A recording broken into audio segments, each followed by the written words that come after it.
Hi everyone, before we begin, I'd like to remind you all that our email is waiting for your feedbacks. We'd love to hear what you think about our features. If you have any questions, requests, or comments, or if you have any interest in broadcasting our programs on your local TV station, you can email us at yoni@israelnn.com or click on the contact link on the left of the video screen.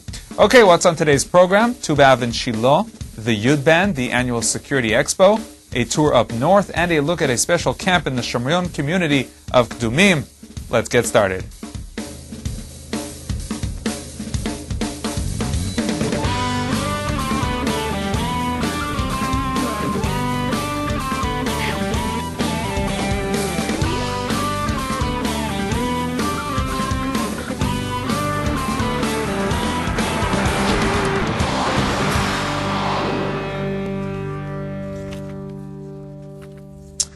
Shalom and welcome to Israeli Salad. The 15th of the month of Av, the holiday of Tu B'Av, fell on July 30th this year. Tu B'Av signifies the atonement for the sin of the spies, where 10 came bearing negative reports, which reduced the entire nation to panic. And there were other events, 5 other events that occurred on Tu B'Av. One was the cancellation of the prohibition to marry someone from a different tribe, so that land would not pass from one tribe to another. The people realized that if they kept to their prohibition, one of the 12 tribes might totally disappear. This was the first expression of the merging of all the tribes and was a cause for rejoicing. This rejoicing resembles the rejoicing of marriage and the emerging of a new Jewish family. And so Tu B'Av is a holiday of love and the founding of families in the Jewish nation. Here's an event that took place on Tu B'Av in the community of Shiloh in the Binyamin region. It says in the Mishnah in Ta'anit chapter 4, Rabbi Shimon Gamliel said Israel had no holidays like the 15th of Av and Yom Kippur, when girls from Jerusalem would go out wearing white, borrowed clothing, so as not to embarrass someone who does not have, and dance among the vineyards. Thus on the 15th of Av 5767, the daughters of Israel wore white clothes and came along with many other Israelis to celebrate Tu B'Av in Shiloh. Thousands of years ago, here, Shiloh was the center of the Jewish nation. The Mishkan, the tabernacle, was here. It was later replaced by the Holy Temple in Jerusalem, but here was the original temple, so to speak. The whole nation would gather here. On Tu B'Av, the girls would go out to dance in the vineyards in white clothes. It's a festival of love and of matchmaking. The young men would come, and each would find the right girl for himself. Of course, it was all for the purpose of starting a family in Israel. All was in the spirit of holiness. Here, everything is still authentic. We have vineyards, we have the area where the Mishkan actually stood. We keep excavating, gradually uncovering all of the different layers from thousands of years ago. The Midrash states that in the future, the Mishkan will return to Shiloh. Although sacrifices won't be offered, there will be a place where the people visit and gather for prayer. So here, we're renewing our days as of old, every year. After the tribe of Binyamin was almost wiped out for lack of population, single Benjaminite men were permitted to come here, to the vineyards of Shiloh, to find worthy brides. That's how it was back then. Today, it's a bit different. It's in the spirit of that era, when they would go out to the vineyards for every man to find the right wife, a good match. They would look for good character, for values. Today, it unfortunately doesn't work like that. Today there is much promiscuity. Men don't have that capacity to look at a woman and say, that's the one for me. Times have changed. We hope that there's still that sense of inspiration here and that people find their soulmate here.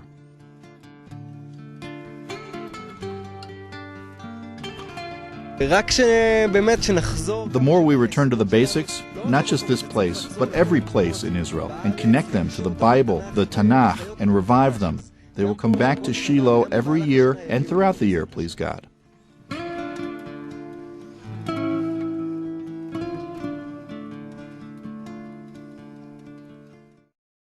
And now, let's rock and roll. Last week we heard Yud's song, I Believe, and now, let's meet the talented trio.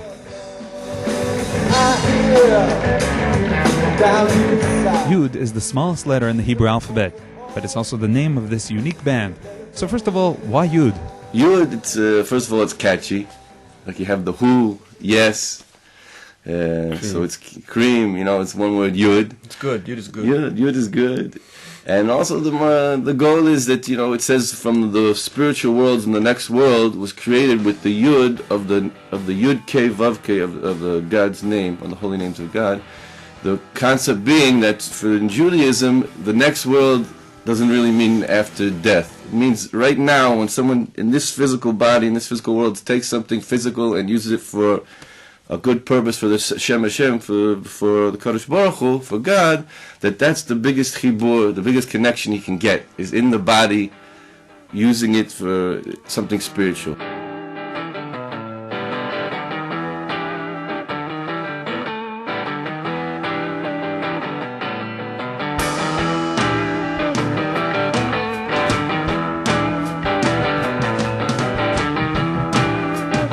So we want to take the music, which is heavy rock and roll, which we feel is also very spiritual. It's from the 60s and 70s. Not like we feel some music, I don't personally feel it. Some people get spiritual connection. I feel this type of rock and roll is a little bit psychedelic, it's searching, it has a big opening, and we want to take the Yud and put that's what the words are. We take in the deep Hasidic thought and try to really bring it down, contract it to little ideas. The point. Little point that not only, for certainly not only religious Jews, but non-religious Jews and the whole world could get the message. Set my soul free, set my soul free, yeah. Set my soul free, set my soul free. Like many rock bands, Yud promotes peace, but they're talking about something more spiritual and internal. We're talking about the peace inside, a deep thing which causes someone to be able to connect with someone who's not exactly like him, and to really do everything we can to be together with people who have different views of the world. We're really happy we've been able to done that on most of the stages.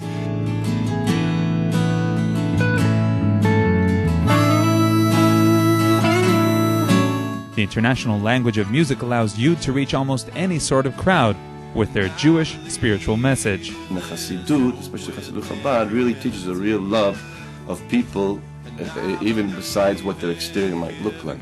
We just want to show people the love of Israel, the simcha that can be in rock and roll, joy, and to really have the people feel like, hey, there's one God. I'm ready to hear your thing, you're ready to hear my thing, but mamash, let's really try to connect. Let my soul be, yeah. Break away from the animal in me, yeah. I wanna know what it feels like to live my life right. Trapped in this. To reach non-observant audiences, the band makes sure that the lyrics and style will not deter those who are far from religious ideas and concepts. Oh, circumcise my heart, purify me. We want to leave it a little bit, general, so people don't feel too much like it's like, wow, this is a Hasidic thing, it's not for me, So we're trying to leave it in a way for people can connect to the music without feeling like there's something holding them back from connecting to us and to the message. Turns out that one of their favorite kind of audiences is the Israeli secular crowd. For them, Americans playing this, they think it's like, even though we're like a little bit of a big fish in a small pond, we play it really well for Israel, But so they really connect to it. And, we were in the Trun the other day of Ben Nun and Moshav. No one in the place was with a kippah. Dim's Pub. Dim's Pub it's called. And we played, and I was wondering how the people were going to react, and they loved it. But in the break, I get off the stage, and some of the guys come on and say, wow, Yehiya Melech, Mashiach now. I get that all the time. Set me free, yeah. But with all this secular influence, is this Jewish music at all? Our friends in Yud explain that the story is the same in many forms of what is defined as Jewish music. Almost all the Jewish music we know today is influenced in a little way from all the places the Jewish people were in the diaspora. But our music, Baruch Hashem, is wholly untainted by that, only from rock and roll.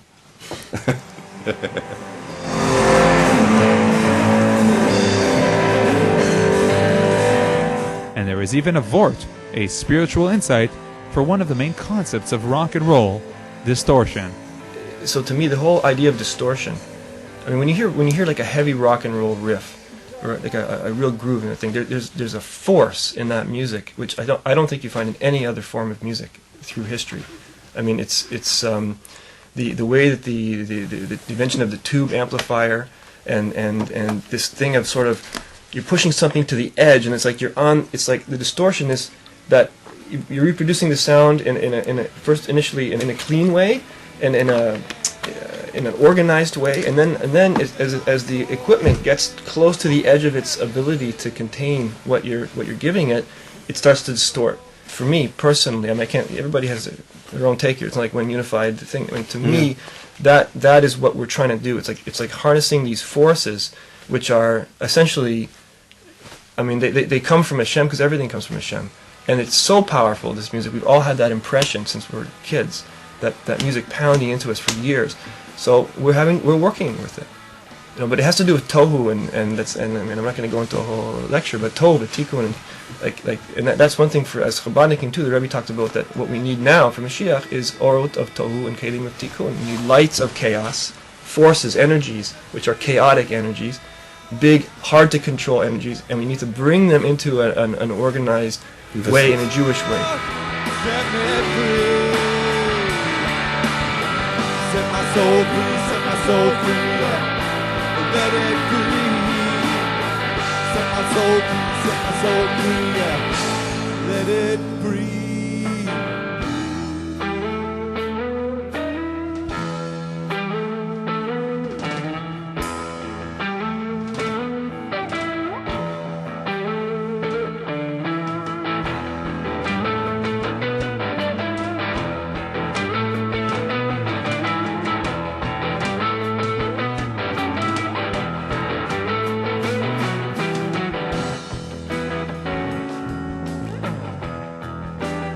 Okay, after soaring above with all these spiritual and cultural ideas, let's get back to our world. Unfortunately, there is much demand for security-related merchandise, and unfortunately, Israel has much experience in this field. We're now off to visit the annual Security Expo that took place in Tel Aviv. Keyless locks, Qassam-resistant roofs, this and other sophisticated device we meet at the Security Israel Expo at the Tel Aviv Convention Center.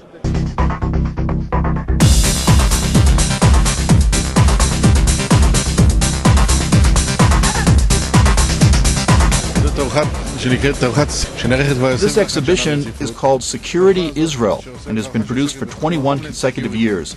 This expo deals with homeland security, protective gear, military, police, law enforcement, emergency, basically anything related to defense of the public.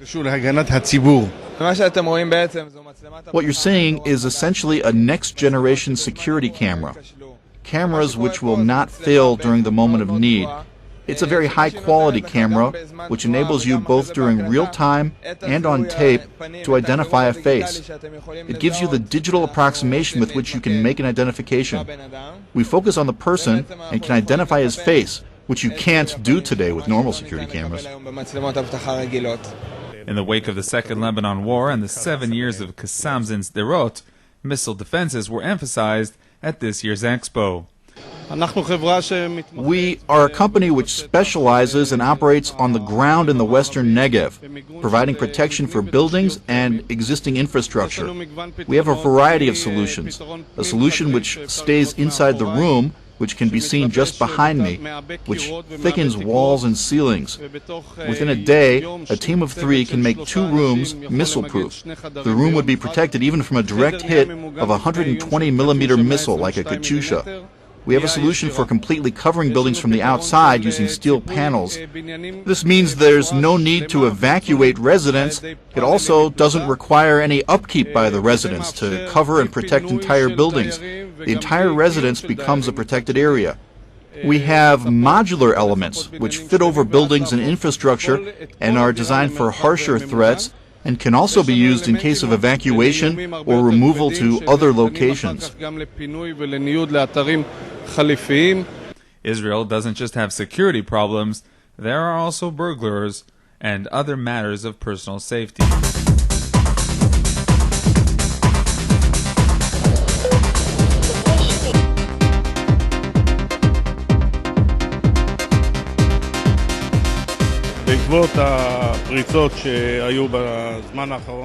In response to the increase in the number of break-ins in recent years, we developed a lock which has no need for keys.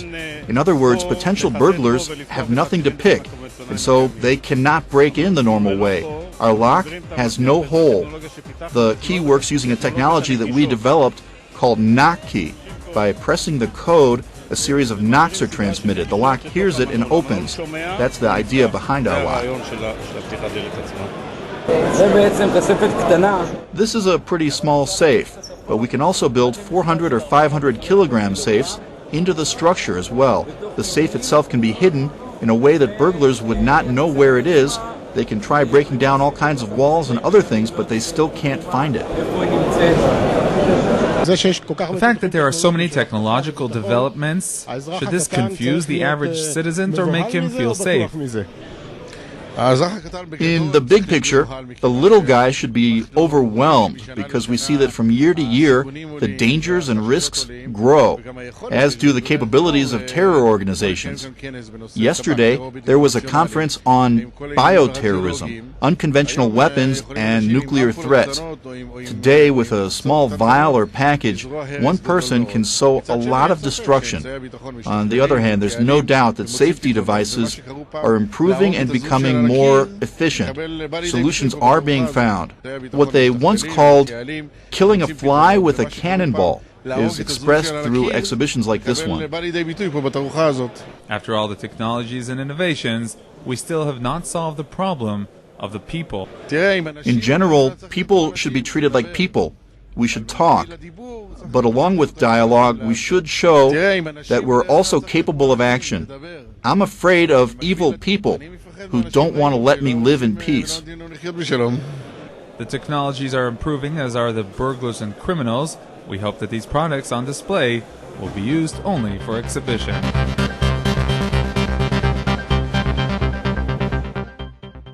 Summer's almost over, but the camps are not, especially the important camps that offer a summer of fun and happiness to the disabled. Here's the Ilan camp. Ilan is a Hebrew abbreviation for the words helping the disabled child. הגעת למקום עם פועלי רצון שמצליחים ובגדול. The Ilan summer camp in Ktumim has been in existence for over 15 years and is the largest of the Ilan summer camps. This summer, due to popular demand, a new division opened in a different building for graduates of the program. The group, which is at Bar Ilan during the year, was divided into two. In addition to the one in Ktumim, another camp for graduates opened in the nearby community of Karnei Shomron. About 110 campers ages 8 to 30 participated in the camp. They were cared for by 220 volunteers from the Shomron and throughout the country. The campers all suffer from various degrees of physical handicap. The camp offers its participants a week of fun, coupled with personal advancement and development of self-confidence. It also creates a social framework.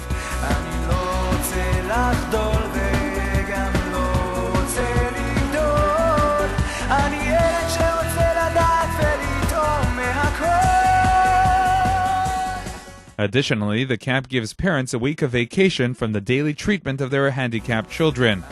Volunteers form the foundation of the camp's operation. They also rely upon personal donations, including, we are proud to say, one of the Arutz Sheva newspaper. The camps emphasize the campers' advancements within a context of fun and enjoyment. The activities include a trip to Superland, nature trips, karaoke, dance, different artistic workshops, and more. Volunteers experience a week of hard but satisfying work, and often wish to return the following year. בתקדומים בונים את האנשים וכל חיוך קטן אצלנו חד. הגעת למקום עם פועלי רצון שמצליחים ובגדול. Ilan Ezra לילד הנכה, helping the disabled child. And now let's go on a tiyul. This time we're up north. We start our travels with views overlooking the Kinneret, where canopies of fruit-laden vines hang overhead as the summer begins to wane.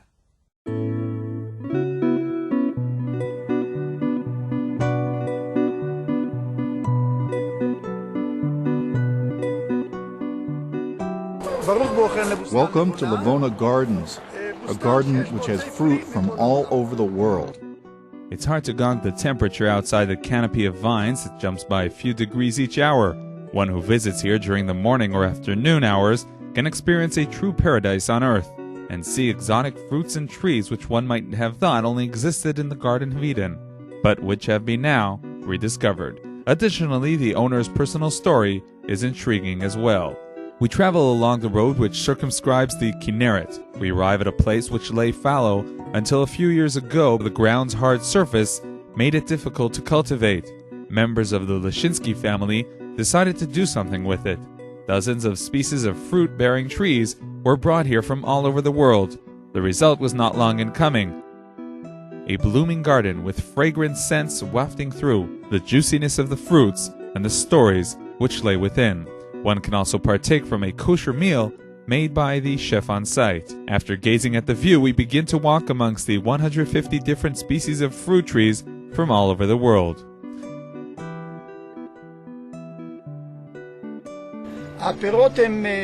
The fruits come from all different climates, tropical, subtropical, and desert.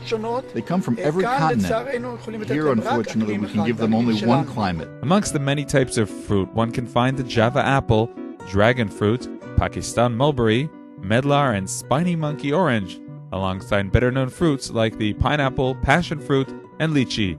During your stroll, you can cut fruit down from the trees for a taste of the exotic fruits. In the middle of the garden stands the original monument for the tomb of the family patriarch who was initially buried in Rishon LeZion. The stone was moved here after Mr. Lishinsky was interred on Mount Herzl. You can hear the family's amazing story here at the site.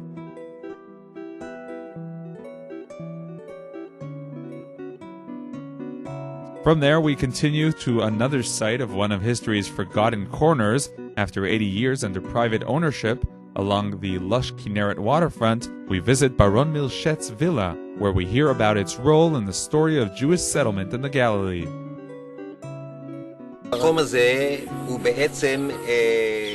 This place is essentially the private estate of Alfred Mons, Baron Melchet, who wanted a place of refuge from the English cold on the shores of the Kinneret. So what was his connection to the land of Israel?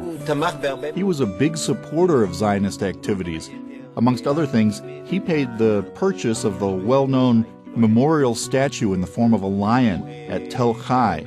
Tel Chai lacked funds. He was one of the original supporters of the Hebrew University and of the Technion. The Mon family's antique furniture and the family coat of arms, which is displayed over the entrance, enhance the experience. Okay, that's all for this week. Join us again next time for more Israeli Salad. Until then, from all of us here at Arutz Sheva TV, Israel National News, Shalom.